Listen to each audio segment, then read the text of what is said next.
Hi guys, my name is Meads. This is going to be a review for the Ultraman Ginga. And this is actually the latest Ultraman series that's being aired as I'm doing this review. Actually, they just showed episode 8, which they took I think quite a bit of a summer break, which they have Ultraman 1 to 7, or Ultraman Ginga episode 1 to 7 before. And I have mixed feelings for the show. The show is kind of slow and the cast is rather small, which actually kind of explained why on episode 8. I don't want to do spoilers, but it's kind of slow. And but the show is actually kind of cool. It kind of goes along, or they've introduced the older Ultraman characters that we all know already. Well, if you've been watching Ultraman, as well as the other monsters that we all love.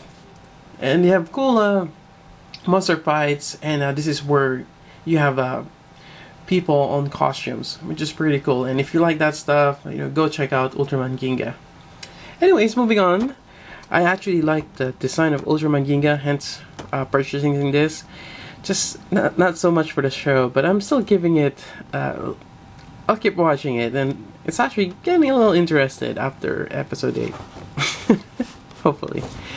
Alright, so here's the back. Really cool pose. One thing I like about Ultraman Ginga is this clear. It kind of reminds me of Gundam 00, or even Quanta. The Quant. And here it kind of shows you different options. Just interesting.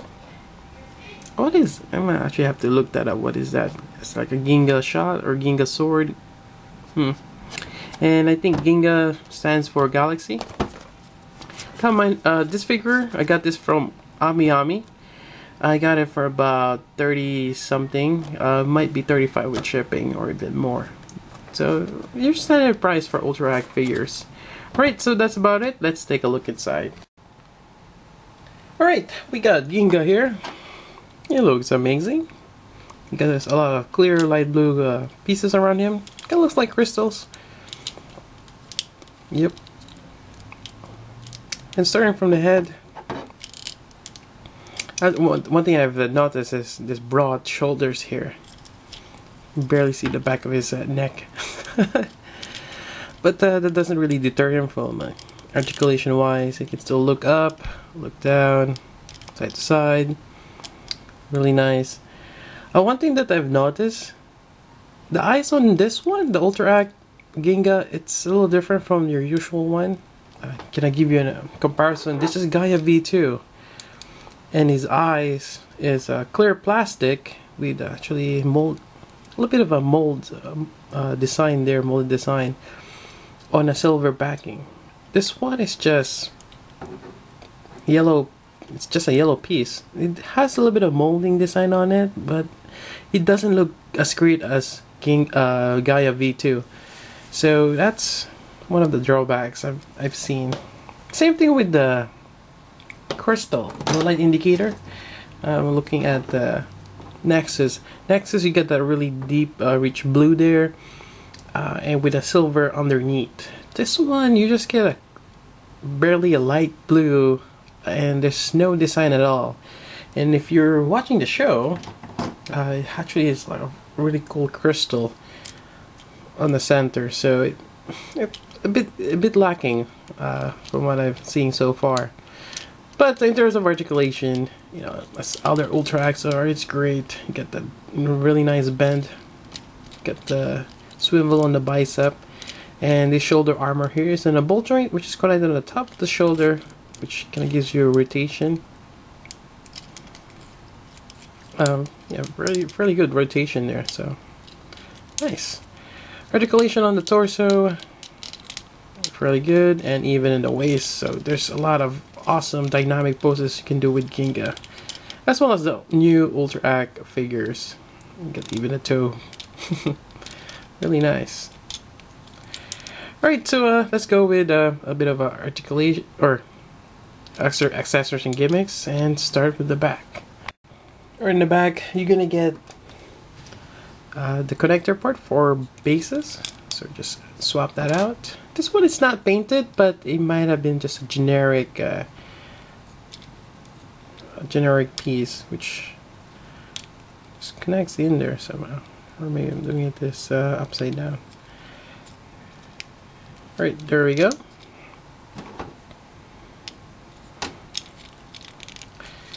And let's see. Alright, there. That's pretty good now. Alright, moving on the back. So you get the light indicator there. And when his timer runs out in 3 minutes, yep, most Ultraman I think has a 3-minute mark. And you got this. Although the fight scene seems to take longer. It's just not 3 minutes. It's always a difficulty taking this out, and I typically just leave it the way it is. But seeing from this, yeah, it seems like it's gonna be a little difficulty taking that out. So I'm just gonna leave it there. Next up, we got the hands. Alright, so we got closed fist here. Whoops. And I always have that problem having him stand on a plastic surface or even glass. Just that this part is really smooth. I found a way to fix that by adding some, actually on my Gaia V2 I put some electric tape and gives you a little bit of rubber, which helps them stand. There we go. Standing a little funny. Alright, so I'll eventually get to that part then, add that on. Alright, so the hands. We got your typical Ultraman chopping hands. And this is to go along with the different moves they have.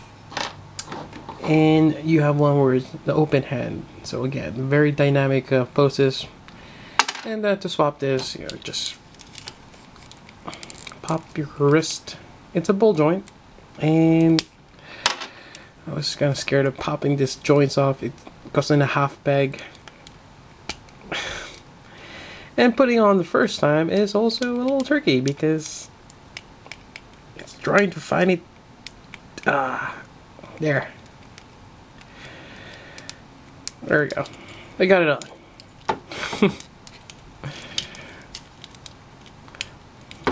So cool poses, as you can see. Yeah, there we go. Alright, so that's that part, and moving on.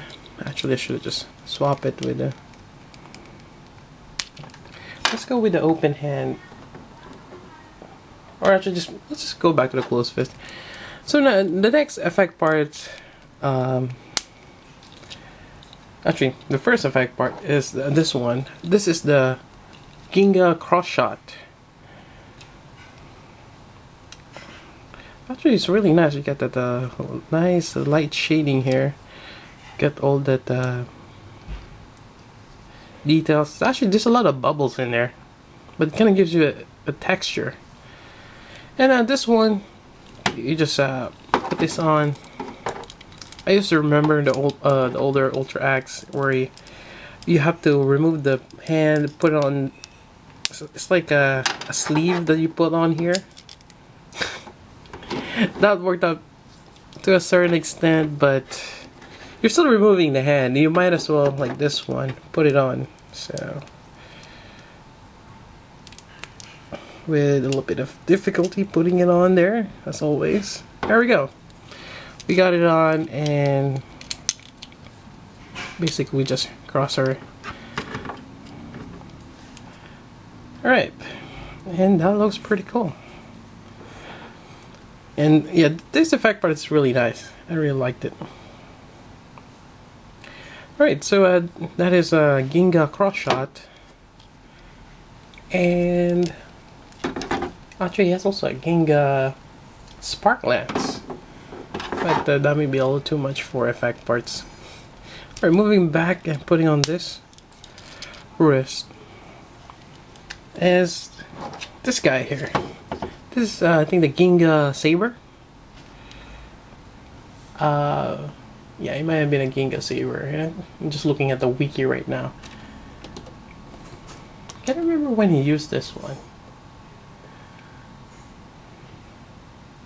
Striking on the ground to generate a shockwave that destroys the opponent with a burst of magma.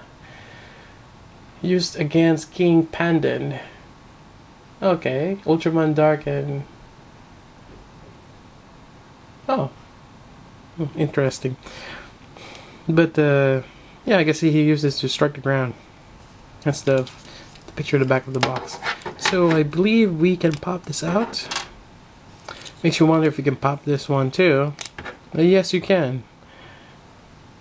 Even the bottom here? Yeah, I guess it's possible. And put this on. Kinda looks like Spider-Man. And there we go. Shooting on the ground or using it as a lightsaber. Ultra Saber, I mean. So yeah, this is a pretty cool effect part. Although it's not as flashy as I think Agul has a really nice one. And nonetheless, it's there. It's great that they've added that. I still like this one though. This is just the right amount of color shading. It's light enough from the other ones I've seen so far. So I like this effect part.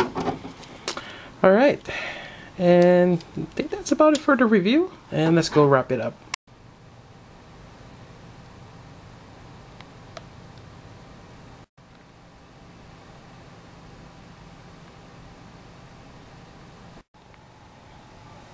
And to summarize the review, this is a great figure, especially if you're already a big fan of the costume design. I really liked it. And there's only a few gripes I have on it. Again, it's with the eyes and the chest light indicator. I kind of wish they've kept up as the previous Ultra Act releases. It's a little too plain, but something tells me it's just because they already added the clear blue pieces all over him. That's just my guess.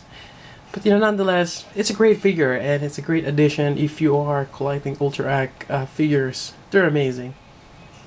Again, I got mine from AmiAmi, but since it's a Tamashii, Bluefin Distribution probably have it in the US stores or even your local hobby store. So just ask them, and I believe Tatsu Hobby has it too.